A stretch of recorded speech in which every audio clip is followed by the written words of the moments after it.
নমস্কার, শুভ সন্ধ্যা। আমি অনির্বাণ। আজকে আমরা বৈরাগ পাবলিকেশন লেখকের মুখোমুখি। সঙ্গে রয়েছেন বর্তমান প্রজন্মের একজন প্রতিভাবান লেখক চয়ন সমাদ্দার। আর সঙ্গে রয়েছেন সুচরিতা, এক স্তম্ভ, লেখালেখির জগতে আর এক নাম। আমরা ডেকে নিচ্ছি সুচরিতা দিকে।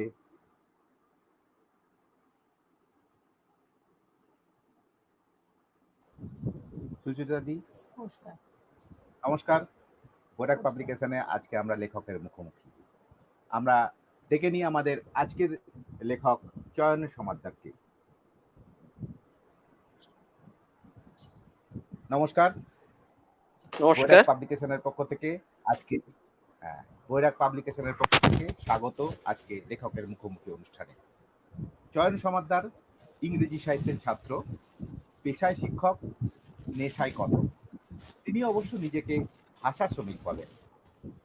নেশা নিবিড় পাঠ, শাস্ত্রীয় সঙ্গীত শোনা এবং নাটক দেখা। তো আমাদের সঙ্গে আজকে রয়েছেন চয়ন সমাদ্দার। আমরা শুনবো তার কথা। বৈরাগের পাঠকদের জন্য আমরা আজকে নিয়ে এসেছি সঙ্গে পাঠকদেরকে, পাঠক পাঠিকাদেরকে আমাদের অনুরোধ থাকবে বৈরাগ পাবলিকেশনের পক্ষ থেকে, আপনারা আজকের এই লাইভ শো দেখুন। যদি কোনো প্রশ্ন থাকে লেখকের কাছে, আপনারা সেই প্রশ্ন রাখুন, আমরা তুলে ধরবো লেখকের কাছে সেই প্রশ্ন। আমরা চলে যাই চয়ন সমাদ্দারের কাছে। আচ্ছা, এই যে শিক্ষকতার পাশাপাশি লেখালেখি, এই লেখালেখির জগতে কিভাবে আসা, মানে ইচ্ছাটা কিভাবে লেখালেখির জগতে আসার? লেখালেখি বলতে যেটা বোঝায় সেটা আমি মোটামুটি স্কুলে থাকতে শুরু করেছিলাম। আমাদের স্কুল ম্যাগাজিন বেরোতো একটা, তার নাম ছিল হারিত। তো সেখানে প্রবন্ধ লিখেছিলাম। তারপরে একটা লিটল ম্যাগাজিন ছিল, তার নাম ঋত্বিক। সেই ঋত্বিকে 3-4টে প্রবন্ধ লিখেছিলাম। তারপরে 18 বছর আমি আর কিছু লিখি। প্রথম কথা যেটা আজকে একটু আমার স্পষ্ট করে বলে নেওয়া উচিত আজকের দিনটাকে, সেটা হচ্ছে আজকে তারাশঙ্কর বন্দ্যোপাধ্যায়ের জন্মদিন। কাজেই সেই দিনের সামনে দাঁড়িয়ে নিজেকে আদৌ লেখক বলবো কিনা বা লেখক পদবাচ্য হওয়ার যোগ্যতা আমি পেয়েছি কিনা, সেটা নিয়ে একটা বড়সড় প্রশ্নচিহ্ন উঠে যায়। 18 বছর ধরে যে জিনিসটা আমি করেছিলাম বা এখনো যেটা আমি করে চলেছি সেটা হচ্ছে পড়া। এখন এই পড়তে পড়তে কিছু কথা মাথায় আসে যেগুলো বলতে ইচ্ছে করে, কিন্তু একটা সংকোচ বাধা দিত। মানে লিটল ম্যাগাজিন গুলোর সঙ্গে তো আর যোগাযোগ নেই সেরকম, আর যেগুলো বাণিজ্যিক পত্রিকা সেখানে আমার লেখা আদৌ গ্রহণযোগ্য হবে কিনা সে সম্বন্ধে একটা ভীষণ রকম সংকোচ কাজ করতো। তো আজকে থেকে 6 বছর আগে আহ হঠাৎ ফেসবুকের পাতায় আমি কিছু লিখতে শুরু করি। প্রথমে একটা চিঠির মতো কিছু, তারপরে ছড়ার মতো কিছু। তারপর যে জায়গাটা দিয়ে আমি বলতে পারা যায় একটু সাহস পেয়েছিলাম লেখালেখি করার, সেটা হচ্ছে রিভিউ। কিছু কিছু গ্রুপে আমি এই মুহূর্তে যারা অত্যন্ত শক্তিশালী সাহিত্যিক এবং অত্যন্ত প্রতিষ্ঠিত সাহিত্যিক, তারা তখনও হয়তো ততটা প্রতিষ্ঠিত হননি, তারা মুখ বইতেই লেখালেখি করছেন, তাদের লেখার রিভিউ করছিলাম। ফলে আমি নিজে খানিকটা সাহস অর্জন করতে পারি। তার 6 বছর বাদে হঠাৎ আমার মনে হয়ে থাকে যে একটা বিশেষ ধরনের লেখা ইতিহাস আর ফ্যান্টাসি মিশিয়ে তৈরি করলে কেমন হয়। মনে হতে থাকে যে যে ছোটদের গল্পের বইগুলো আমি পড়ি, শিশু সাহিত্য আমার অত্যন্ত প্রিয় একটা বিষয়। এই শিশু সাহিত্যের গবেষণাটাকে নিয়ে হালকা চালে বাংলা লেখা প্রায় নেই। তো সেরকম যদি কিছু লিখতে পারি তাহলে কেমন হয়। আর পুরাণকে যদি ভেঙে গড়ে এখনকার ভাষ্যে বা এখনকার দিনের আলোতে তাকে একবার দেখে নি তাহলে কেমন হয়। এছাড়া আর একটা জিনিস ভীষণ টানতো, এখনো টানে, সেটা হচ্ছে মানুষের মনের অন্ধকার দিকগুলো। কারণ আমাদের ইংরেজি সাহিত্য পড়বার সময় কিছুটা মনস্তত্ত্ব পড়তে হয়েছিল। ফলে এই সবকটা দিক মিলিয়ে আমার যা লেখালেখি, কোনো কোনো অগ্রজ যেটাকে আদর করে কলমবাজি বলেন, তো সেগুলো চলছে।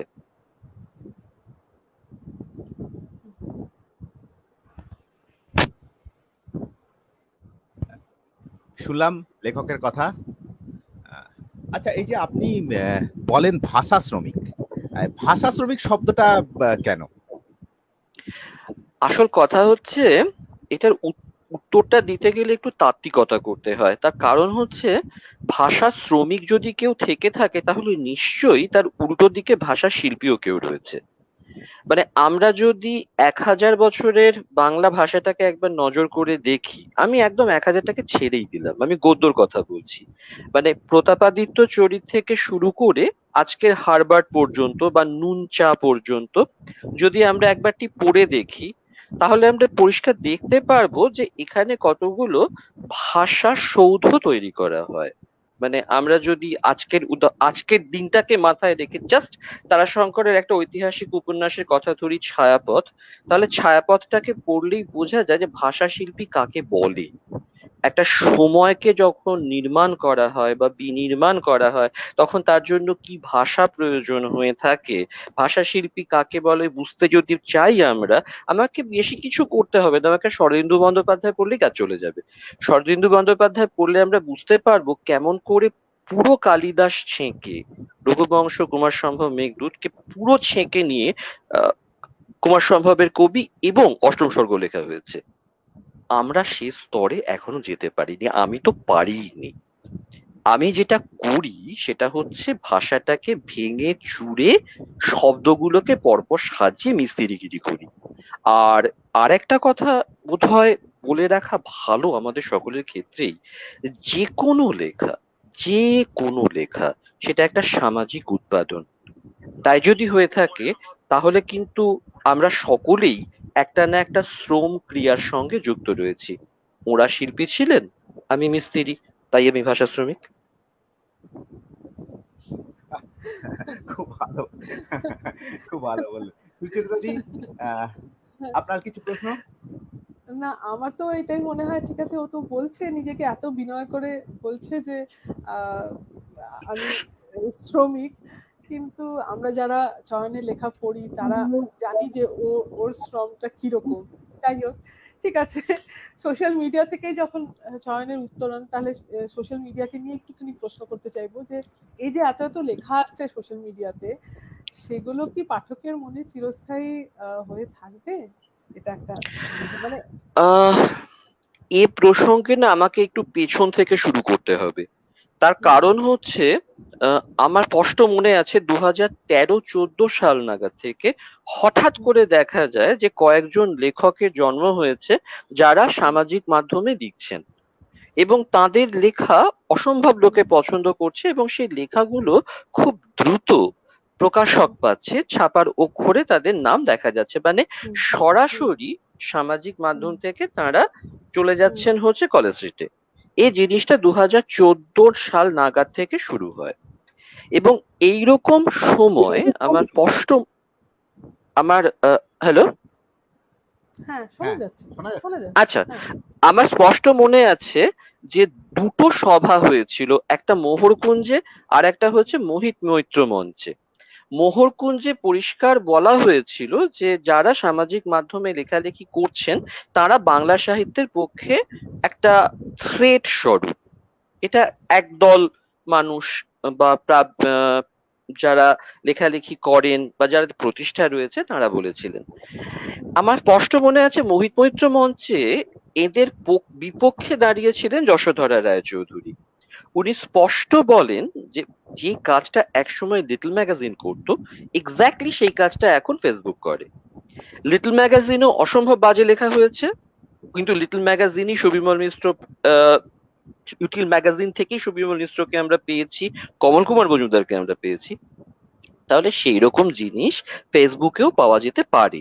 উনি একদম এই টার্মে বলেছিলেন যে ইট হ্যাজ অ্যারাইভড। তো তাই যদি হয়ে থাকে, তাহলে এখানে না একটা জিনিস একটু আমাদের মাথায় রাখতে হবে, সেটা হচ্ছে কোনো কালেই খুব প্রস্তুতি নিয়ে তৈরি করা লেখা আর ছট করে কিছু লিখে ফেলা সমার্থক ছিল না, এখনো নেই। এই সামাজিক মাধ্যমে যারা লেখালেখি করেন, একটা জায়গায় একেবারে গগনস্পর্শী প্রতিভার পরিচয় আমি পাই, সেটা হচ্ছে কবিতা। আমি একদম নাম করে বলছি, যদি বহতা। এই সামাজিক মাধ্যম না থাকতো আমি অন্তত বহতা অংশুমালির কবিতা পড়তে পারতাম না। এক্স্যাক্টলি। এবং বহতা অংশুমালির স্তরের কবি এই মুহূর্তে পশ্চিমবঙ্গে খুব কম আছেন। এই সামাজিক মাধ্যম থেকে আমি অত্যন্ত জোরালো কিছু কিছু লেখা পেয়েছি, পড়েছি, সে লেখাগুলোকে সম্বন্ধে রিভিউ করেছি। সৈকত মুখোপাধ্যায়ের মতো একজন এত বড় এবং নামী লেখক আজও এখনো গতকাল পর্যন্ত এখানে কবিতা লিখে চলেছেন কেন? কিসের জন্য শ্রীজাতর মতো একজন প্রতিষ্ঠিত কবিকে তার ফেসবুক প্রোফাইলে কবিতা লিখতে হয়? এক নম্বর কথা, প্রচুর মানুষের কাছে পৌঁছানো যায়। দু নম্বর কথা, যদি সত্যি সত্যি রসজ্ঞ পাঠক হন, আমার ক্ষেত্রে তো অন্তত হয়েছে, সেক্ষেত্রে তারা তৎক্ষণাৎ ভুলটা শুধরে দিতে পারেন। এই জিনিস কিন্তু ছাপার অক্ষরে হবে না। আমি যদি কোনো একটা তথ্য ভ্রান্তি ঘটাই এবং সেটা যদি ছাপানো হয়ে যায়, যদি সম্পাদকের কাছে চিঠিও আসে, সেটা কিন্তু আর শোধরানো যাবে না যদি না সেটা একটা বই হয়। কিন্তু এখানে আমি পরিষ্কার দেখেছি যে ধরা যাক প্রশাসনিক কোনো তথ্য বা হতে পারে পুলিশি ব্যবস্থা সম্বন্ধে কোনো তথ্য, বা হতে পারে ইতিহাস সম্বন্ধে সচরাচর হয় না, কিন্তু অন্যান্য বহু বিষয় সম্বন্ধে পাঠকরা তৎক্ষণাৎ লেখককে বলে দিতে পারেন যে আপনার এই জায়গাটা না আমার মনে হচ্ছে আপনি একবার দেখতে ভালো করবেন। এই যে ইন্টারঅ্যাক্টিভ একটা সম্পর্ক তৈরি হয় লেখক ও পাঠকের, এটা বোধহয় সামাজিক মাধ্যমেরই ইউনিক। এই কারণেই সামাজিক মাধ্যমে লেখা বাড়ছে, এবং এটাও অসম্ভবভাবে সত্যি যে সামাজিক মাধ্যমে লেখাটা তৈরি হয়েছে বলেই অনেক প্রকাশনা সৃষ্টি হয়ে গেছে। আমার চোখের এই তো, সামনে হয়েছে। এই যে আমরা। আমার চোখের সামনে হয়েছে, মানে এই গত হ্যাঁ, 5-6 বছরের মধ্যে আমি অন্তত 5টা প্রকাশনা দেখেছি যারা নতুনদের জায়গা দেয়। এটা তো আগে ভাবা যেত না, না? ফলে একটা উপকার তো হচ্ছেই। হ্যাঁ, এটা তো। একদম আর তাই। তাৎক্ষণিক ওই যে একটা রিয়াকশন পাওয়া যায়, তক্ষুনি যে লেখাটা এলো আর সঙ্গে সঙ্গে যে একটা লেখকের মানে রিয়াকশন যে লেখক পেলেন, সেটাও তো নিশ্চয়ই লেখককে ভালো পছন্দ, মানে ভীষণ ভালো লাগে ভাবে, লেখকের। হ্যাঁ, হ্যাঁ, ভীষণ সেটাও ভাবে, উৎসাহিত করে। মানে কখন বই প্রচন্ড। বিক্রি হবে, কখন বইটা ছাপা হয়ে কখন লেখক মানে পাঠক কিনবে, তারপরে পড়বে, তারপরে রিভিউ আসবে, এটা তো তক্ষুনি হয়ে যাচ্ছে। সেটা তো ডেফিনেটলি, সেটা তো নিশ্চয়ই। এবং অনেক রিভিউটাও তো অত্যন্ত জোরালো ভাষার, এখানে আমি বারবার ভাষাটার দিকে জোর দিচ্ছি, তার কারণটা একটাই, সেটা হচ্ছে কন্টেন্ট ওয়াইজ বোধহয় আর বিশেষ কিছু বলার নেই। কারণ এ যাবৎকাল মানে সারা বিশ্বে যদি একবার তাকিয়ে দেখি, কন্টেন্ট ওয়াইজ প্রায় সবই বলা হয়ে গেছে। ফলে এখন আমাদের যেটা করতে হতে পারে সেটা হচ্ছে যে দৃষ্টিভঙ্গিটা বদলাতে হতে পারে, আর প্রকাশটাকে বদলাতে হতে পারে। আমি যদি একটা ফর্মকে ভাঙি, তাহলে তো সেই ফর্মটাকে আগে আয়ত্ত করতে হয়, না? এই জিনিসটা এখানে কিন্তু অনেকেই খুব ভালো পারে, আমার চোখে দেখা। একদম আমরা আসবো সে কথাই। তো আপনার হাত ধরেই তো বৈলাগ প্রকাশনীর শুরু বলা যেতে পারে, পথ চলা শুরু বলা পথ যেতে চলা পারে শুরু। আমাদের। একদম তাই। তো আসবো সেই কথাই। আপনার বই কল্প অষ্টাদশ অনেকেই অনেকেই প্রশংসা করেছে, অনেকেই প্রশংসিত। তো বৈরাগ এক্ষুনি এক্ষুনি কল্প ওই অষ্টাদশ। শীতম শীতম এক্ষুনি বললেন যে আমার হ্যাঁ, আমরা শীতম হ্যাঁ, আনফরচুনেটলি আজকে ট্রেনে আছে, তাই মানে অংশগ্রহণ করতে পারছে না, একদম শুনলাম যে কিন্তু ও হ্যাঁ, ও হ্যাঁ, শীতম অল্প একজন একটুখানি অষ্টাদশের হ্যাঁ, ব্যক্তিগতভাবে খুব ওর ফ্যান। ভীষণ অ্যাকচুয়ালি পছন্দ। হ্যাঁ, হ্যাঁ, ভীষণ প্রিয়। এবং সুতরাং আজকে ট্রেনে আছে মানে একটু ব্যক্তিগত কাজে জলপাইগুড়ি এসেছিল, আজকে ফিরছে ওর জায়গায়। আমার সঙ্গে দেখা হয়েছিল কালকে। ও কল্প অষ্টাদশের ফ্যান। তো কল্প অষ্টাদশ নিয়ে যেটা, এই যে পৌরাণিক গন্ধমাখা এই বই, এইখানে যে গল্পগুলো লিখেছেন আপনি, যে ভাবনা, যে পৌরাণিক চরিত্রগুলোকে একটু অন্যরকম ভাবে রিপ্রেজেন্ট করা, রিপ্রেজেন্টটাই বলবো, যেটা সাধারণভাবে আমরা পৌরাণিক চরিত্র পুতনাকে যেভাবে দেখে এসেছি, আপনার ভাবনার জায়গাটা খানিকটা অন্যরকম, তাই তো সুচিত্রাদি? ডেফিনেটলি। সব থেকে ভালো লাগে হ্যাঁ, আমার যে ওই অলৌকিক ব্যাপারটার থেকে সরিয়ে নিয়ে গিয়ে চয়ন যে দেখে, মানে আধুনিক মানুষের চোখ থেকে দেখা, যখন পড়ি তখন ওই মানে হিরোর থেকে রিয়াল অলৌকিকতাটা লাইফে সরিয়ে দেওয়া। হ্যাঁ, সেইটা আমার রিল লাইফ চমৎকার লাগে, চমৎকার লাগে সেটা। রিল লাইফ রিল আর লাইফ ওই যে হিরো ফাঁক থেকে গুলো রিয়াল আছে, লাইফ। হ্যাঁ, না যে ফাঁকগুলো আছে গল্পের মধ্যে যেখানটাতে মনে হয় এটা এটা এটা আচ্ছা ঠিক আছে, সেই জায়গাটাকে যে ও ভরাট করেছে এত সুন্দরভাবে, সে মানে মানে চমৎকার সুন্দর লাগেছে, আমার লেখককে, চমৎকার লেগেছে। লেখককে মানে আমরা লেখককে আমাদের সৌভাগ্য যে আমরা কল্প অষ্টাদশ দিয়ে আমাদের পথ চলা শুরু করতে পেরেছি, এটা এটা আমাদের সৌভাগ্য। তাই তো। এবং আমাদের আরেকটাও বিশ্বাস সৌভাগ্য করে যে যে আমরা লেখককে সরাসরি পেলাম। দিয়েছিলেন। তো এবং আমাদের আরেকটাও সৌভাগ্য আজকে যে আমরা লেখককে সরাসরি পেয়েছি, তার লেখা সম্বন্ধে আমাদের যা কিছু জানার সেটা জেনে নেওয়ার। তো এই প্রশ্নেই আসবো আমরা যে কল্প অষ্টাদশ লেখার ভাবনাটা কিভাবে তৈরি হয়েছিল? মানে এর আম, পেছনে কি ভাবনা?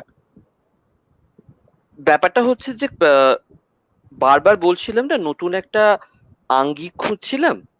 তো প্রথমে যে আঙ্গিকটা খুঁজে বের করেছিলাম সেটা হচ্ছে ইতিহাস আর ফ্যান্টাসি মেশালে কেমন হয়। তো আহ, তখন একটা সিরিজের জন্ম হয়, তার নাম অবলোকন সিরিজ। এখন অবলোকন সিরিজের একটা যদি কোনো আহ, অসুবিধে থেকে থাকে, সেটা হচ্ছে ইতিহাসকে ভালো না বাসলে এবং ঐতিহাসিক ডিটেইল গুলোকে খুব একটা মন দিয়ে না পড়লে অবলোকনের রস গ্রহণ করাটা একটু কঠিন হয়ে পড়ে। এহেন অবস্থায় আমার কাছে একটা প্রস্তাব এসেছিল যে আহ 30 80 পাতা মতো একটা বইয়ের পাণ্ডুলিপি এক প্রকাশককে দিতে। তো সেটা শেষ পর্যন্ত হয়ে ওঠেনি আর কি। তো তখন আমি ভেবেছিলাম যে আমি কি করতে পারি ইতিহাস যদি না হয়ে থাকে তাহলে। হ্যাঁ, এখানে একটা কথা আমার একটু বলে রাখা দরকার, সেটা হচ্ছে মহাভারতীয় নামে একটা গ্রুপ ছিল, আর মহাভারতীয় নামে একটা বইও বেরিয়েছিল। সেই বইটায় আমি প্রথম চেষ্টা করেছিলাম যে মহাভারতের যে চরিত্রটা সম্বন্ধে বিশেষ কিছু জানা যায় না, তার চোখ দিয়ে মহাভারতের একজন অত্যন্ত গুরুত্বপূর্ণ চরিত্রকে দেখলে কেমন হয়। প্রতিকামী আমার প্রথম মহাভারতীয় লেখা। এবং এই প্রতিকামী লেখাটা অনেকের ভালো লেগে যাওয়ার ফলে আমার মাথার মধ্যে এই ধরনের প্লট আসতে শুরু করে। যেমন ধরা যাক, গল্প অষ্টাদশের প্রথম লেখা শান্তায়ন। আমরা যখন রামায়ণ পড়তে যাই, আসলে এই ধরনের লেখা না একটা সুবিধে আছে, সেটা হচ্ছে এই ধরনের লেখার একজন পূর্বসূরি আছেন বাংলায়, আমরা বোধহয় তাকে আর মনে রাখি না। তার নাম গজেন্দ্র কুমার মিত্র। গজেন্দ্র কুমার মিত্র যখন পাঞ্চজন্য লিখছেন, সেই সময় দেবসাহিত্য কুটিরে অন্তত 70-এর দশক থেকে শুরু করে 80-র দশকের শুরু পর্যন্ত উনি এমন কিছু গল্প লিখেছিলেন যেগুলো মহাভারতে নেই।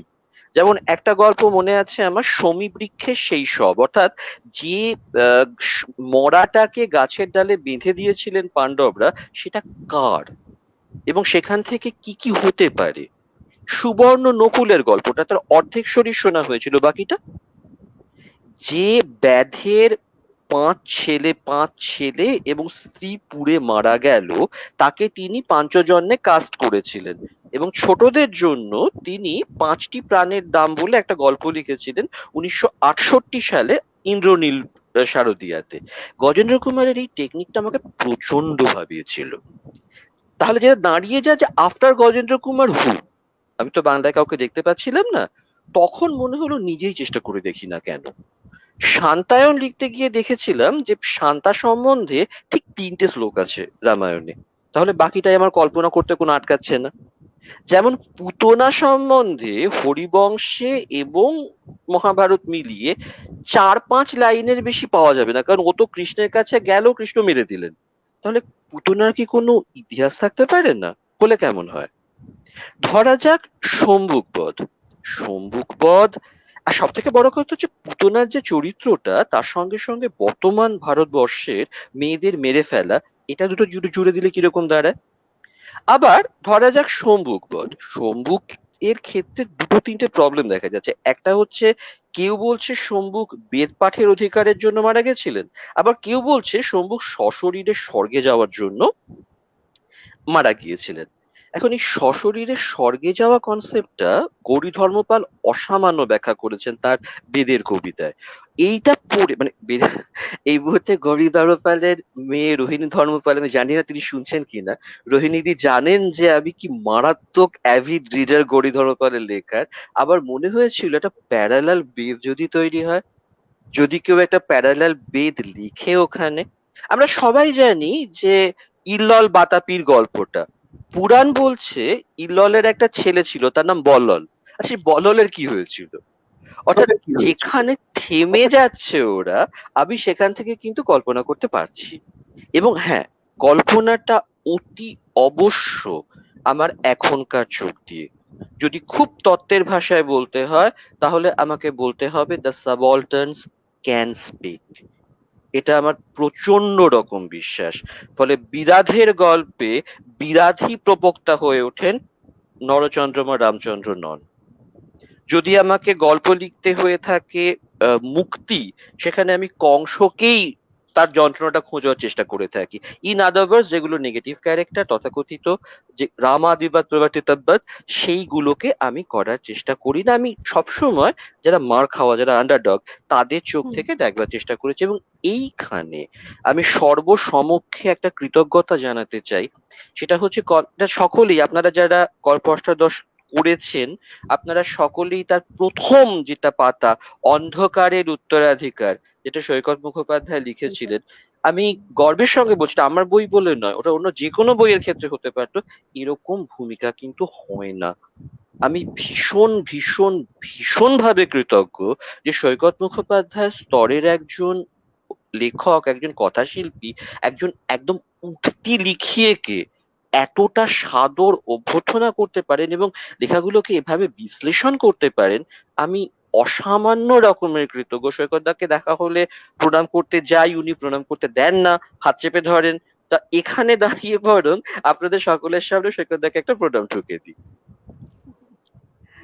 আচ্ছা, আপনার তাই হ্যাঁ, শান্তা বলছে চয়নদার কথা তার লেখার মতনই চুম্বকীয়। এখানে শান্তার একটু পরিচয় দিয়ে দিই। শান্তা শান্তা নিজে ওই তোমার ওই গুন্ডি গল্পটা যে পড়েছিল, এই সেই শান্তা। আচ্ছা আচ্ছা আচ্ছা, হ্যাঁ চিনতে পেরেছি। হ্যাঁ, তো আমাদের পাঠিকার প্রশ্ন রয়েছে। জয়দা, পাঠিকার প্রশ্ন আছে। রোশনি বলুন। বলছেন, আর অনেকেই যে লোকজনকে ফেসবুকে লেখককে কনফ্রন্ট করে অনেক সময় অন্যায় ভাবে, এটা লেখক হিসেবে কিভাবে হ্যান্ডেল করে? খুব সোজা পদ্ধতি আছে। হ্যাঁ, আমি উত্তরটা দিচ্ছি। খুব সোজা পদ্ধতি আছে একটা। পৃথিবীর কেউ যদি নিজে অনুমতি না দেয় তাকে হ্যারাস করা যায় না। মানে আমি যদি তাকে হ্যারাস করতে না অ্যালাউ করি, সে আমাকে হ্যারাস করবে কি করে? অনেক আবোল তাবোল প্রশ্নের সামনে আমাদের সবাইকে পড়তে হয়। তার মানে কি এই যে আমাকে সব কটার উত্তর দিতে হবে? যদি প্রাসঙ্গিক থাকে অবশ্যই, যদি অপ্রাসঙ্গিক হয়ে থাকে আমি একটি শব্দ অপব্যয় করব না। সুতরাং হ্যারাস করার প্রশ্নটাই উঠছে না। একটা জিনিস বোঝা যায়, হ্যাঁ একটা জিনিস বোঝা যায়, সেটা হচ্ছে এই সামাজিক মাধ্যম, এটা আমি বলেই ফেলি বরং, সামাজিক মাধ্যমে একটা খুব বিপজ্জনক ঘটনা ঘটেছে। সেটা হয় কি, এই যে দূরত্বটা সৃষ্টি হয় না, এই যে এখন আমরা মুখোমুখি পরস্পরকে দেখতে পাচ্ছি, এটা একটা ঘটনা ঘটবে, এটা না আমরা সামাজিক শিষ্টাচারের মধ্যে থাকবো কারণ দেখতে পাচ্ছি তো। কিন্তু যখন মুখটা লুকিয়ে ফেলা যাবে, আমাকে ধরতে পারা যাবে না, এবং যখন আমি ছদ্মনামে বা ছদ্মবেশে কথা বলতে পারবো, তখন এই শিষ্টাচারের বাঁধনটা চলে যায়।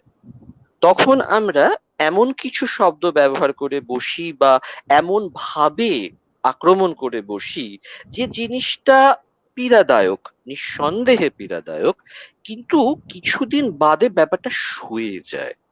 আমি একজন আমার অনুজ স্থানীয় খুব বিখ্যাত লেখককে চিনি, খুব বিখ্যাত এই অর্থে যে তার নাম এক ডাকে চেনে বাংলা।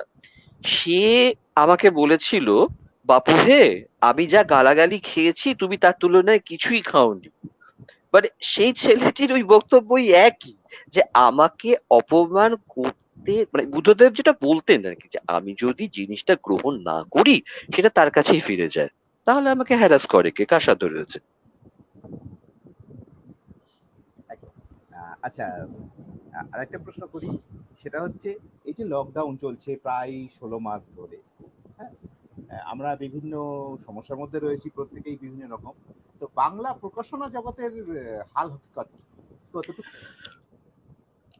খুব বিপজ্জনক, ভীষণ বিপজ্জনক। কারণ দুটো জিনিস আমরা চোখের সামনে দেখতে পাচ্ছি। এক, যদি ধরা যাক বই ছাপা হয়, সেই বইটা যারা ছাপাবেন তারা আসবেন কি করে?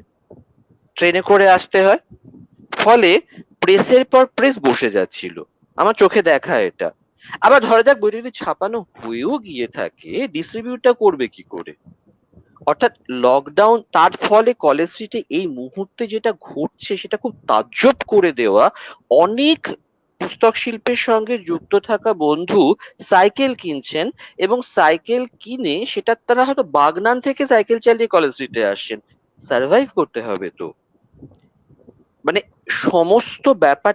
আর একটা হয় কি, যে বই জিনিসটা বর্তমানে এইখানে বৈরাগের একটা ভীষণ রকম গুরুত্বপূর্ণ রোল বৈরাগ প্লে করতে পারে। সেটা হচ্ছে, যখন আমি ছাপার বই পাচ্ছি না, তখন আমাকে ইবুক পড়া ছাড়া কোনো অল্টারনেটিভ নেই। এই যে আজকে সকালবেলা আমি দেখলাম যে বেয়াট্রিক্স পটারের আহ গল্প, ছোটদের গল্প অনুবাদ করা হয়েছে, তাহলে বেয়াট্রিক্স পটারের অরিজিনাল গুলো আমি খুঁজতে শুরু করলাম। অরিজিনাল গুলো খুঁজতে শুরু করে আমি দেখলাম যে তার দাম হচ্ছে 256 থেকে 370 টাকা। তাহলে এটা যদি আমি অ্যামাজনে অর্ডার দিয়ে পেয়েও যেতে পারি, কিন্তু 23টা বই মাত্র 77 টাকা, আমি কোনটা কিনবো? সুতরাং একটা অল্টারনেটিভ জায়গা তৈরি হচ্ছে ইবুকের এইরকম করোনা পরিস্থিতির জন্য। আর এর মধ্যেও কিছু অত্যন্ত ভালো বই বেরোচ্ছে, প্রকাশকেরা বের করছেন। কারণ এটা খুব আশার কথা, গত কয়েক বছরে এই পুস্তক প্রকাশনায় বেশ কিছু ছেলে মেয়ে এসেছে, আমাদের থেকে অনেক ছোট, বেশ কিছু ছেলে মেয়ে এসেছে যারা এটাকে, ব্যবসা তো অবশ্যই, কিন্তু তার সঙ্গে না একটা প্যাশন আছে। তা যদি না হতো, তাহলে সুজন ভট্টাচার্যের 1857 প্রথম খণ্ডের মতো এত ভালো একটা ঐতিহাসিক উপন্যাস বেরোনোর সঙ্গে সঙ্গে আমি হাতে পেতাম না। সুতরাং কাজ চলছে, কাজটা আরো ভালো চলতে পারতো, নিশ্চয়ই ভালো চলতে পারতো। অনেকের অত্যন্ত অসুবিধে হচ্ছে, তবুও তারা ফাইটটা করে চলেছেন। এটুকুই বলবার প্রকাশনা সম্বন্ধে। তাহলে তাহলে কি ইবুককেই তার মানে আগামী দিনের ভবিষ্যৎ বলা যায় নাকি? কোনো সন্দেহ নেই তাতে, কোনো সন্দেহ নেই তাতে। কারণ দেখা যাচ্ছে যে শুধু ইবুক, আমি নিজের চোখে দেখলাম, শুধু ইবুক ফ্রান্সে তৈরি করা হচ্ছে, বইটা ইংল্যান্ডে যেটা হার্ড কপিটা পাওয়া যাচ্ছে, ফ্রান্স থেকে ইবুক তৈরি করা হচ্ছে। দুটো প্যারালালি থাকা দরকার। অনেক প্রকাশককে আমি দেখতে পাচ্ছি যে তারা বাজারে ছাপার বইটা আসছে, তৎক্ষণাৎ তারা একটা ইবুক তৈরি করে দিচ্ছেন, বাংলা প্রকাশনা। আমি যশোধরা রায়চৌধুরীর বাবা দিলীপ কুমার রায়চৌধুরী, তিনি অসম্ভব ভালো কল্পবিজ্ঞান লেখক ছিলেন, তার হার্ড কপি কোথাও পাইনি, ইবুকটা সঙ্গে সঙ্গে পেয়ে গেছে, আমি কেন কিনবো না? মানে যারা পাঠক, যারা ভালো বই কেনে, তারা ইবুক অবশ্যই কিনবে। এই মুহূর্তে 22 টাকায় কমপ্লিট ডিকেন্স পাওয়া যায়। এমন একটা সময় আসবে যখন 25 টাকায় আমি পুরো রবীন্দ্রনাথ পাবো, আমি কিনবো, সবাই কিনবে। 100 বার ভবিষ্যৎ। আমরা এটা নিয়ে আমরা এর থ্যাংক ইউ। আগেও একবার বসেছিলাম বৈরাগ। একদম বসেছিলাম বৈরাগ। এই ইবুক নিয়েই আমাদের আলোচনা শুরু করেছিলাম আমাদের ফেসবুকে। একদমই তাই। আগামীতে প্রকাশনা তো থাকবেই, ছাপার বই তো থাকবেই। তার সঙ্গে বিকল্প হিসেবে ইবুকও বোধহয় তালে তাল মিলিয়ে চলবে। তো একটা বড় প্রশ্ন চলে এসেছে আঞ্জনেয়, প্রশ্নটা রাখি আমাদের কাছে। বলছেন, যখন কোনো পাঠক বলেন অমুক কবি বা লেখকের মতো কবি বা কবি আজকের বাংলায় খুব কম আছে বাণী, তখন পাঠক কি পরোক্ষে নিজেকে শ্রেষ্ঠ বলছেন না? যে আমার রুচি আমার বোধই শ্রেষ্ঠ। ফেসবুকে এমন প্রশংসা উক্তি পড়তে পড়তে দেখতে মনে হয় পাঠক যেন কবি বা লেখককে শ্রেষ্ঠ বলছেন না, পরোক্ষে নিজের পাঠক সত্তার সদর্ব প্রকাশ ঘটাচ্ছেন। এ বিষয়ে আপনার কি বক্তব্য? আমার বক্তব্য হচ্ছে, আমরা যখন সাহিত্যের পাঠ নিতাম তখন আমাদেরকে একটা পার্টিকুলার শব্দ শেখানো হতো, ডেথ অফ দি অথর। যে মুহূর্তে একটা পাঠ্য টেক্সট আমাদের সামনে আসে, সেই মুহূর্তে আমরা সেই টেক্সটটাকে পড়ি, লেখককে নয়। আমরা পড়ি সেই লেখার আনুষঙ্গিক, আমরা পড়ি সেই লেখার ক্রাফট যারা পড়তে শিখেছি, আমরা পড়ি সেই লেখার গঠন, আমরা পড়ি সেই লেখার প্রকরণ। এবার আমরা কি করি, আমরা সেই লেখাটাকে আমরা নিশ্চয়ই বিসমিল্লাহ সানাইয়ের সঙ্গে রবিশঙ্করের সেতারের তুলনা করব, এতটা বেকুব নই। আমরা সেই লেখকের কোনো লেখার সঙ্গে তার তুলনাটা করে দেখি এবং সমসাময়িক যে লেখাগুলো হচ্ছে তুলনা করে দেখি। তুলনা করার পর একজন পাঠক হিসেবে আমি 100 বার বলতে পারি যে এর সমান পাঠক লেখক আমি আর দেখতে পাচ্ছি না। আমি একটা খুব ক্লাসিক্যাল উদাহরণ দিচ্ছি। ওয়ার্ডসওয়ার্থ শেক্সপিয়ারের সনেট সম্বন্ধে বলেছিলেন, with this very key Shakespeare unlocked his heart, অর্থাৎ এই সনেট গুলোর মধ্যে থেকে শেক্সপিয়ারের হৃদয়ের পরিচয় পাওয়া যায়। ব্রাউনিং প্রথমে শর্টার লাইনটাকে তুলে দেন, with this very key Shakespeare unlocked his heart, তারপরেই বলেছিলেন did he, if this be so the very less Shakespeare was he. যদি তোমার মনকে চিনেই গেলাম, বুঝেই গেলাম, তাহলে তুমি কিরকম লেখক হে বাপু? তোমাকে 500 বছর ধরে আমি পড়বো কেন? 500 বছর ধরে মঙ্গল কাব্য পড়া হয়ে আসছে কেন? 500 বছর ধরে ভারতচন্দ্র বা আরেকটু বেশি বেশি ধরে ভারতচন্দ্র পড়া হয়ে আসছে কেন? কিসের জন্য এখনো রবীন্দ্রসঙ্গীত গুলো সমানভাবে আমরা বারবার করে বেদে স্তোত্রের সঙ্গে মিলিয়ে পড়তে পারি? আমি যদি বলি রবীন্দ্রনাথের সমান কোনো কম্পোজার জন্মাননি, এটা কি আমার দম্ভের পরিচয় হবে? আমি যদি বলি যে এই মুহূর্তে নুনচার মতো একটা ভালো বই আমি এখনো পর্যন্ত পড়ে দেখিনি, আমি মুরাকামি থেকে শুরু করে উম্বের্তো একো পর্যন্ত পড়ে বলছি, দম্ভের পরিচয়? কোন ডাক্তার যদি বলেন যেরকম অসুখ আমি কখনো চোখে দেখিনি, ডাক্তারকে বলা হয় মশাই আপনি ডাক্তারি বিদ্যে ফলাচ্ছেন। যদি ডাক্তারির একটা বিদ্যে হতে পারে, পঠনের কেন হবে না? এবং বিশেষত আমরা যারা পাঠ করতে শিখেছি, যত নিয়ে শেখানো হয়েছে, গায়ত্রী চক্রবর্তী স্পিভাককে যখন প্রশ্ন করা হয় আপনি কি পড়ান, উনি উত্তর দেন আমি পড়ানোটাকে পড়াই, I teach how to read. আমাদের বাংলার দুর্ভাগ্য, এরকম ভাবে পঠনটা বোধহয় আর একটু শিখতে পারলে অনেক তথাকথিত গন্ডগোল এড়িয়ে যাওয়া যেত। একদম। আচ্ছা, আবার নিশাত সারবিন শান্তার প্রশ্ন আছে জয়ন্দার কাছে। এই যে বিভিন্ন স্বনামধন্য ব্যক্তির জন্মদিনে তিনি খোলা চিঠি লেখেন প্রায়ই, সেই চিন্তাটা কিভাবে মাথায় আসলো? মানে চিঠিটা খুব কষ্ট লাগে, যেন নিজের খুব মানুষ। ভালো প্রশ্ন, খুব ভালো প্রশ্ন। হতো কি, যখন একদম প্রথম দিকে ফেসবুক করছিলাম, কিছু তো করার ছিল না, জন্মদিন খুঁজে বেরোতাম যে আজকে কার জন্মদিন। তো জন্মদিন গুলো খুঁজতে খুঁজতে হঠাৎ আবার একটা জিনিস মনে হয়েছিল যে আচ্ছা, এই লোকগুলো প্রত্যেকে কোনো না কোনো ভাবে আমার সঙ্গে যুক্ত। যেমন আমার এখনো মনে আছে যে 1979 সালে আমি দেওয়ার সিনেমাটা দেখতে গেছিলাম। তখন অমিতাভ বচ্চন কি কি বৃত্তান্ত আমি কিছু জানি না। তো আমার দিওয়ারের অ্যাকশন সিনের থেকেও ভীষণ ভালো লেগেছিল লোকটা যখন ওই গোডাউনের গেট থেকে হেঁটে এসে ওই জলের কলের সামনে ঘাটটাকে পেতে দেয়, পুরো বডিটা নিংড়ে নিয়েছে মনে হচ্ছিল। এই বাবে কে রে এটা? তারপরে 82 সাল থেকে শুরু করে, 82 সালে বচ্চন কলকাতায় এসেছিলেন। তো আমার এখনো মনে আছে যে ধন্যবাদ, অনেক ধন্যবাদ, আমি আপনাদের জামাই বাবু, আমি আপনাদের নমস্কার জানাচ্ছি, কিছু বুঝতে পারছি না। তো এটা যদি আবার বড় হয়ে ওঠার একটা প্রসেস না হয়, তাহলে বড় হয়ে ওঠার প্রসেস কাকে বলে? আমার পরিষ্কার মনে আছে আমি যখন নেতাজি ইন্ডোর স্টেডিয়ামে ভীমসেন যোশীর গান শুনতে গেছিলাম, গান শোনার পর বাইরে বেরিয়ে এসে দেখেছি বৃষ্টি পড়েছে। নিশ্চয়ই ভীমসেনের মেঘমল্লারে বৃষ্টি নামেনি, কিন্তু দুটোকে জুটতে তো আমার মনে কোনো বাধা নেই। ঠিক তেমনি যাদের পড়ে বড় হয়েছি তারা প্রত্যেকে আমায় কোথাও না কোথাও গড়েছেন। আজকে চয়ন সমাদ্দার যা হয়েছে, আমি একটা বুদ্ধদেব বসুর লাইন প্রায়শ কোট করি, সকলের অনুমতি নিয়ে আবার কোট করছি। তুমি যারে সৃজিয়াছ ওগো শিল্পী, সে তো নহি আমি, সে তোমার দুঃস্বপ্ন দারুণ, বিশ্বের মাধুর্য রস তিলে তিলে করিয়া চয়ন আমারে রচেছি আমি। এরা আমাকে রচতে সাহায্য করেছেন। আজকে তো তারাশঙ্করের জন্মদিন। চিঠি রয়েছে ফেসবুক ফাইলে আপনার। তো এই প্রসঙ্গে একটা প্রশ্ন আছে আমার, সেটা যে আমরা যে তারাশঙ্কর আরোগ্য নিকেতন লিখেছিলেন, মানুষের অন্তরে পশুর গ্রাম কোদ লোভ, অথচ আঞ্চলিকতার পরিবেশের মধ্যেও চিরন্তন মানবের জৈবিক তাড়নার আর মানবিকতা বোধের যে মিশ্রণ তারাশঙ্করের মধ্যে আমরা দেখতে পাই, তা নিয়ে আজকের সময়ের ভাষা শ্রমিক চয়ন সমাদ্দার কি চোখে দেখেন?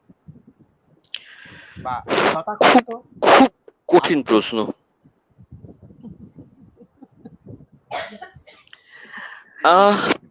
প্রথম কথা হচ্ছে, প্রশ্নটা খুব মানে ইন্টারেস্টিং জায়গায় এলো।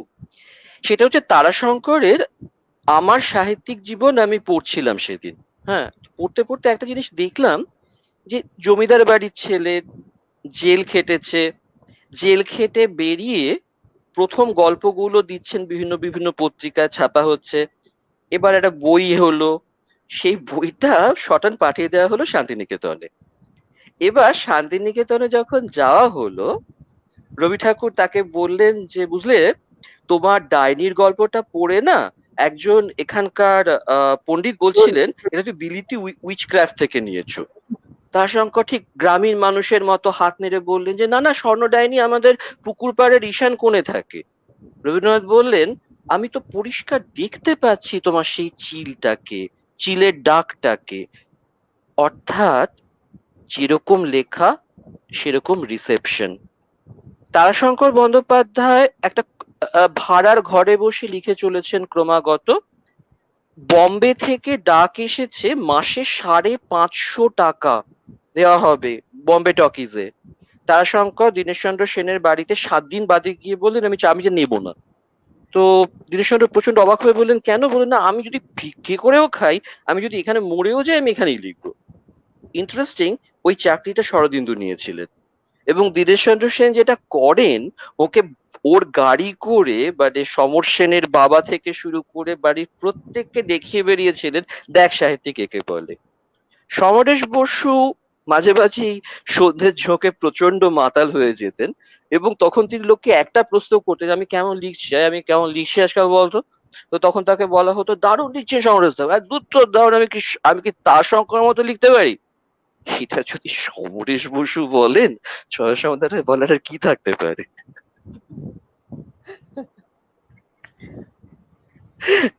আচ্ছা, তারাশঙ্কর নিয়ে আমরা আরেকটা প্রশ্ন রয়েছে, সেটা হচ্ছে তথাকথিত আঞ্চলিকতার দোষে দুষ্ট তারাশঙ্কর সম্বন্ধে আজকে কি মূল্যায়ন? মানে বলতে চাইছি কি, আজকের সময়ে তারাশঙ্করের প্রাসঙ্গিকতা কি? অনেক প্রাসঙ্গিকতা রয়েছে, কারণ এক নম্বর কথা হচ্ছে আঞ্চলিকতা গুলো একদম টোটালি ফার্স্টে মাথা থেকে ভুলে যেতে হবে। আমি একদম একটা অন্য গল্প দিয়ে শুরু করছি। কবি কবি যখন আমি পড়ছি, আমি কবিতার মধ্যে দেখতে পাচ্ছি কি? কবির মধ্যে দেখতে পাচ্ছি যে একটা ডোম বাড়ির ছেলে, সে অ্যাকচুয়ালি ভদ্রলোক হওয়ার চেষ্টা করছে। তারাশঙ্কর তাকে ডেলিবারেটলি, কারণ সে তখন আর টুপি বলছে না, পাগড়ি বলছে না, শিরোপা বলছে, তার মুখে এমন একটা ভাষা বসাচ্ছেন যাতে করে মধ্যবিত্ত ভদ্রলোক সমাজের মধ্যে সে অ্যাপ্রোপ্রিয়েটেড হতে পারে। কিন্তু কতটা পারছে, কতটা পারছে না, কতটা দান্দিকতা হচ্ছে, যদি না হয়ে গিয়ে থাকে, যার জন্য সমরেশ বসুকে কেউ এটা বলে না কেন ভগবান জানে, যে তারাশঙ্করের কবির পরে ছিন্ন বাধা বলে একটা সিকোয়েল লিখেছিলেন সমরেশ বসু, যাতে করে ওই নিতাই কবিয়ালকে শটান একটা কারখানায় জুট মিলে বসিয়ে দেওয়া যায়। কে বলে প্রাসঙ্গিকতা নেই? আরোগ্য নিকেতন যদি আমি একবার পড়ি, আমি আরোগ্য লিখেছি আজকে, আরোগ্য নিকেতন আমি যখন পড়েছিলাম আমি নিশ্চিত ছিলাম আমি বাঁচবো না। আরোগ্য নিকেতন আমি বারবার পড়ার ফলে আমার মনে হয়েছিল মরাটা অত কঠিন হবে না বোধহয়। তার শঙ্খ ঘোষের ভাষায় বেঁচে থাকলেই বাঁচা সহজ, মরলে মৃত্যু সুনির্ঘাত। এটা কিন্তু তারাশঙ্করের থেকে আসে। আর তারাশঙ্কর বলতে কেবলমাত্র কি শুধু গণদেবতা পঞ্চগ্রামী বোঝা? ছায়াপথের কি হলো? মানে সারমাদকে নিয়ে যে আমি পরবর্তীকালে গল্পটা লিখেছি, তারাশঙ্কর এটা না পড়লে আমি লিখতেই পারতাম না। বা রাধার মতো ঐতিহাসিক উপন্যাস, মঞ্জরি অপেরার মতো একটা যাত্রা দলের ওপরে লেখা উপন্যাস বারবার পড়া যায়।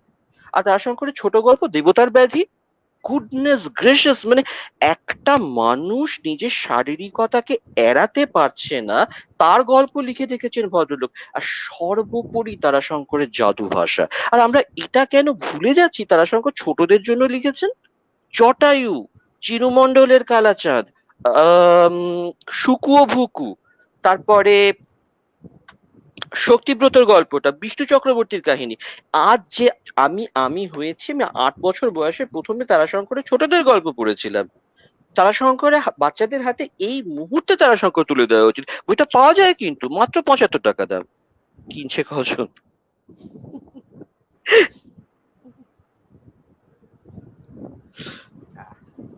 আমাদের ছোট্ট ভাই ইন্দ্রনীল ব্যানার্জি আছে আমাদের সঙ্গে, বলছে অপূর্ব এসব শুনবো বলে তো ছুটে আসা, অসাধারণ। বাচ্চা ছেলে খুব ভালো ধন্যবাদ। খুব ভালো কাজ করছে, আমাদের প্রচ্ছদের কাজ অনেকগুলোই ও করেছে, তাই তো সুজয়দা দি? হুম। ইন্দ্রনীল আমাদের প্রচ্ছদের কাজ অনেকগুলো, হ্যাঁ প্রচ্ছদ শিল্পী আমাদের ইন্দ্রনীল ব্যানার্জি। সঙ্গে থাকো। আমরা অনুষ্ঠানের প্রায় শেষ পর্যায়ে চলে এসেছি। আমাদের মানে মানে ইচ্ছে করছে না এত শেষ সুন্দর করতে, আলোচনা হচ্ছে যে ইচ্ছেই করছে না, মনে হচ্ছে যে চয়ন বলতেই থাকুক, আমরা শুনি।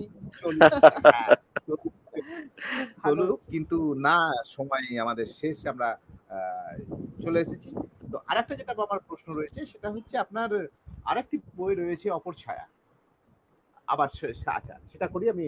শান্তা আবার আমাদের মধ্যে চলে এসেছে, যে পাঠক সত্তার কথা আসলো যখন, তখন আরো কিছু জিজ্ঞেস করার সাহস করি। সমসাময়িক কোন কোন বাংলা গদ্যকার আপনাকে পাঠক হিসেবে মুগ্ধতায় আচ্ছন্ন করে? আমাদের পাঠের জন্য এমন কোনো অচেনা লেখককে কি আপনি রেকমেন্ড করবেন জোর গলায়, যার আড়ালে পড়ে থাকা উচিত নয়? যেহেতু আমি অন্য বাংলার মানে বাংলাদেশের মানুষ শান্তা, এখানকার লেখা নিয়ে আপনার মতামত, অর্থাৎ বাংলাদেশের লেখকদের নিয়ে ও জানতে চেয়েছে আপনি কি ভাবছেন। মানে 3টে প্রশ্ন ও করেছে। এক, আমি কোন 3 পাঠক নম্বরটা থেকে কোন শুরু লেখক করি। আপনি হ্যাঁ, আমি 3 নম্বরটা থেকে শুরু করি, কারণ আমি 3 নম্বরটায় প্রচন্ড রকম চার্জড হয়ে আছি এখন। একটা সময় ছিল যখন আমি বাংলাদেশি সাহিত্য বলতে আখতারুজ্জামান ইলিয়াস এবং সৈয়দ শামসুল হক এগুলোই বুঝতাম, বা শামসুর রহমানের কবিতা, অর্থাৎ সোকল হাই লিটারেচার। খুব বেশি দিন নয়, মানে 1 সপ্তাহ আগে আমি মোহাম্মদ জাফর ইকবালের প্রায় 14 থেকে 15টা ছোটদের উপন্যাস পড়েছি। ছোটদের উপন্যাস, ও সায়েন্স ফিকশন গুলো নয়। আমি রীতিমতো রীতিমতো হতবাক হয়ে গেছি, কেননা আমাদের পড়শি দেশে অবলীলাক্রমে বলা হচ্ছে যে ব্রোকেন ফ্যামিলির বাচ্চাদের কি করে নিজেদের পায়ে দাঁড়ানো উচিত, আমরা কিন্তু এখনো খোকাখুকু ভুলিয়ে চলেছি। এই জিনিসটা আমাকে ভয়ঙ্কর নাড়া দিয়েছে। হয়তো শিগগিরই আমি লিখবো এটাকে নিয়ে। মানে আমি ভাবতে পারিনি যে 7-8 দশকে এরকম একটা লেখা দেখা যেতে পারে। মানে শিশু সাহিত্যের ক্ষেত্রে এবং কল্পবিজ্ঞানের ক্ষেত্রে বাংলাদেশ এই মুহূর্তে পশ্চিমবঙ্গ তথা ভারতবর্ষকে গুণে গুণে 10টা গোল দিয়ে বসে আছে। আমার বলতে কোনো সংশয় নেই। মানে হুমায়ুন আহমেদ এবং মোহাম্মদ জাফর ইকবালের সায়েন্স ফিকশন যে স্তরে পড়ে, সেটা ডেফিনেটলি ইন্টারন্যাশনাল। আর জাফর ইকবাল যে এই স্তরে শিশু সাহিত্য লিখতে পারেন, এটা আমি সিরিয়াসলি বলছি, আমার অহংকারটা টোটালি ভেঙে গেছে।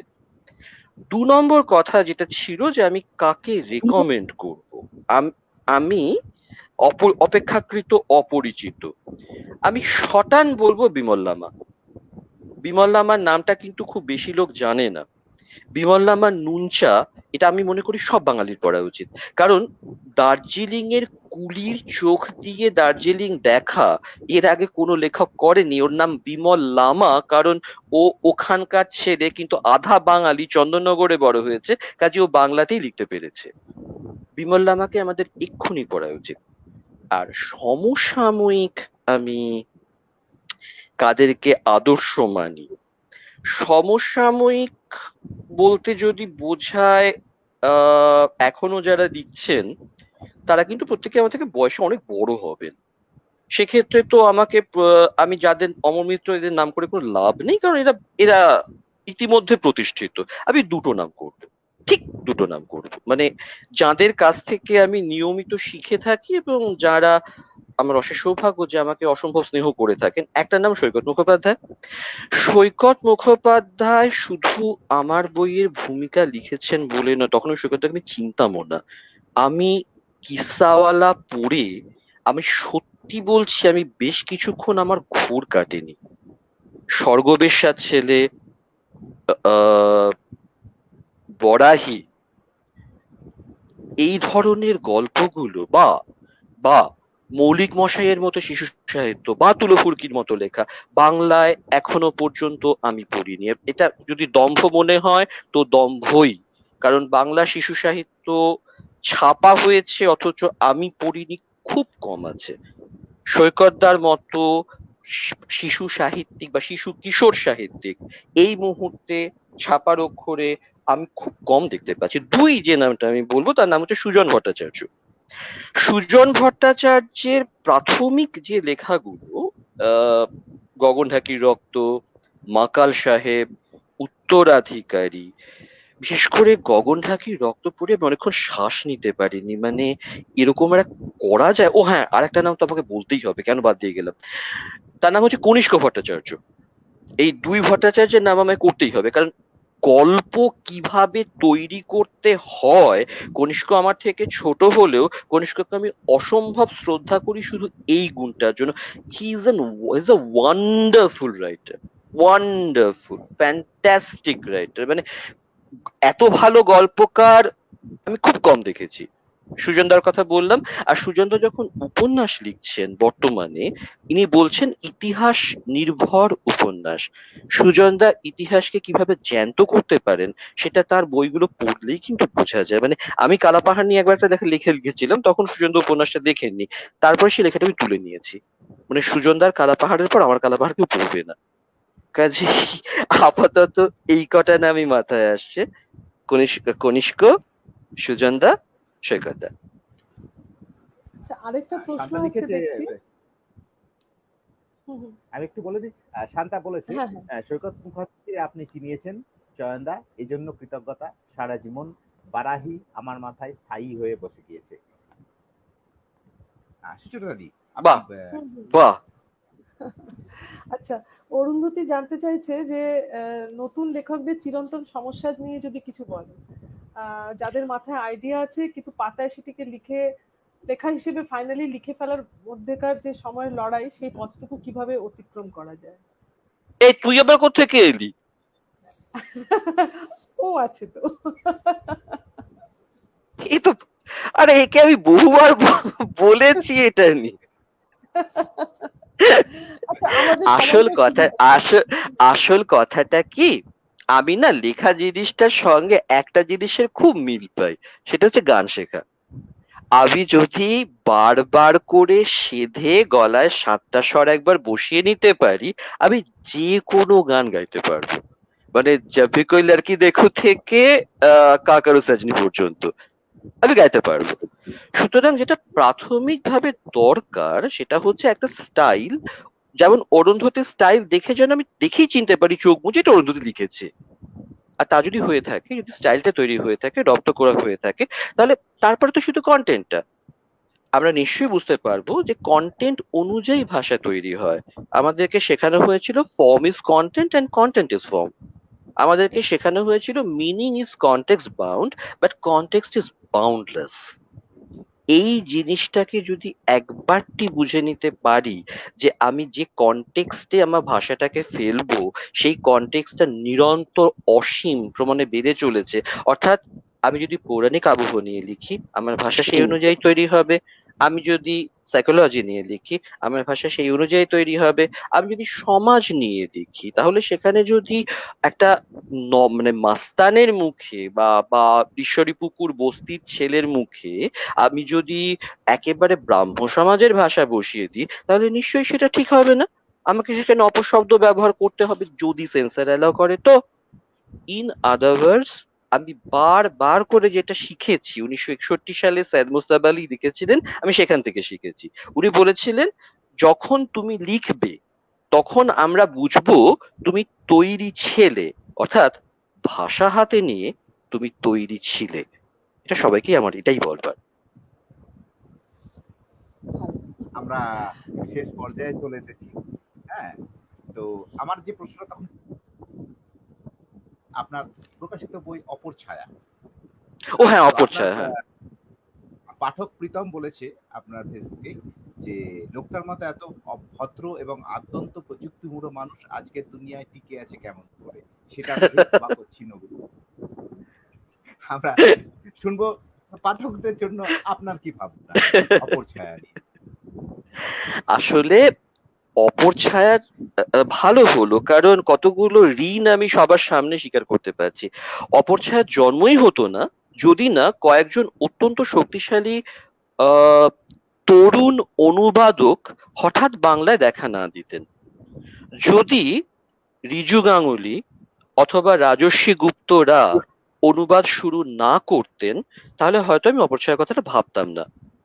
কারণ যখন আমি রাজস্বী গুপ্তর বইটা পড়ি এবং বইটা যখন আমি রিভিউ লিখি, তখন আমি একটা জিনিস লক্ষ্য করি যে রাজস্বীকে মূলের আবহ বজায় রাখবার জন্য কিছু অসম্ভব রকমের ভুল বললাম, সরি, আবহ বজায় রাখার জন্য ফুটনোট দিতে হচ্ছে। ও দিতে হবে, কিছু করবার নেই, কারণ ও তো 100 বছর আগের ইংল্যান্ডের কথা লিখছে। তো 100 বছর আগের ইংল্যান্ডটা তো ও বাংলাতে তৈরি করলেও লোকে বুঝবে না, কাজে ওকে একটা অনুষঙ্গ তৈরি করে দিতে হবে। এটা একটা পদ্ধতি। রিজু ডেকাগন লিখছে বা অন্যান্য গুলো অনুবাদ করছে, আমার না হঠাৎ একটা মাথায় এলো যে অনুবাদ আসলে আসলে 3 রকমের হতে পারে। একটা অনুবাদ সরাসরি অনুবাদ, মানে যেমন ধরা যাক, আহ যেমন ধরা যাক জুল ভার্নের আশ্চর্যদ্বীপ, তার অনুবাদ করেছিলেন কুলদা রঞ্জন রায়। অসম্ভব ভালো অনুবাদ ছিল সেটা।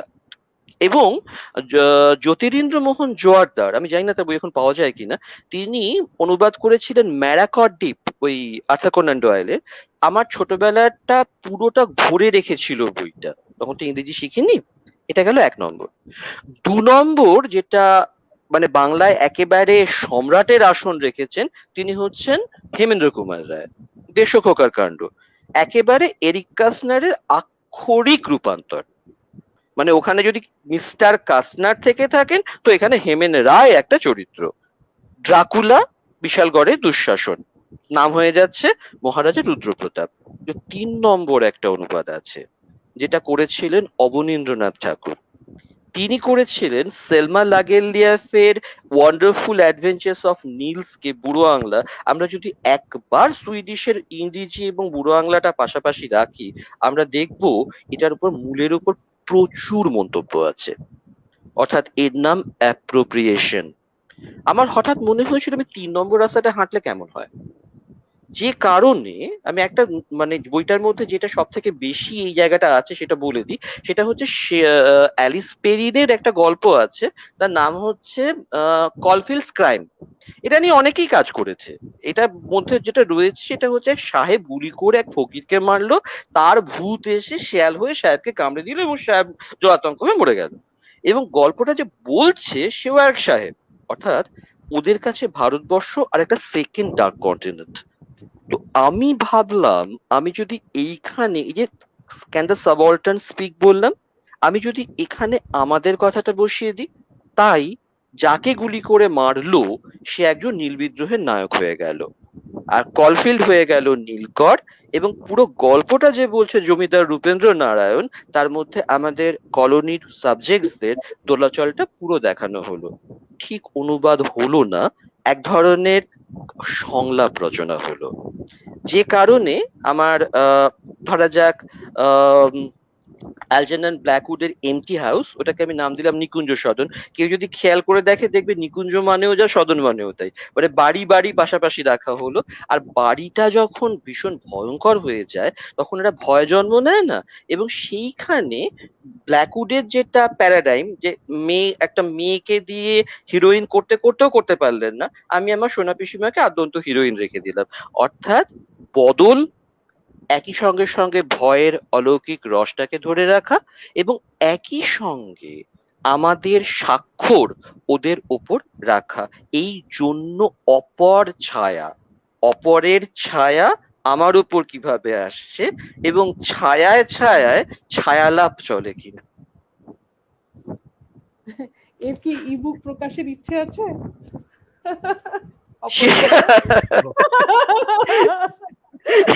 সেটা ফোনে বলবো। আচ্ছা, ব্যবসায়িক কথাবার্তা আড্ডায়, হ্যাঁ। আড্ডায় ব্যবসায়িক কথাবার্তা।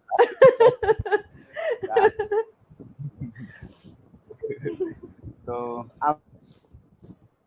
আমাদের অনুষ্ঠান, আচ্ছা আজ লাস্ট প্রশ্ন, সেটা হচ্ছে আর কি বই নিয়ে লেখার ভাবনা রয়েছে, মানে আমরা ছাপার অক্ষরে বা ইবুক আমরা একটা কি বই একটা তো কথা চলছে, সেটা হচ্ছে যে আমি যতগুলো প্রবন্ধ লিখেছি সেই প্রবন্ধগুলো যদি এক জায়গায় করা যায়, এটা একজন ভাতৃস্থানীয় মানুষ চেষ্টা করছেন এটা নিয়ে।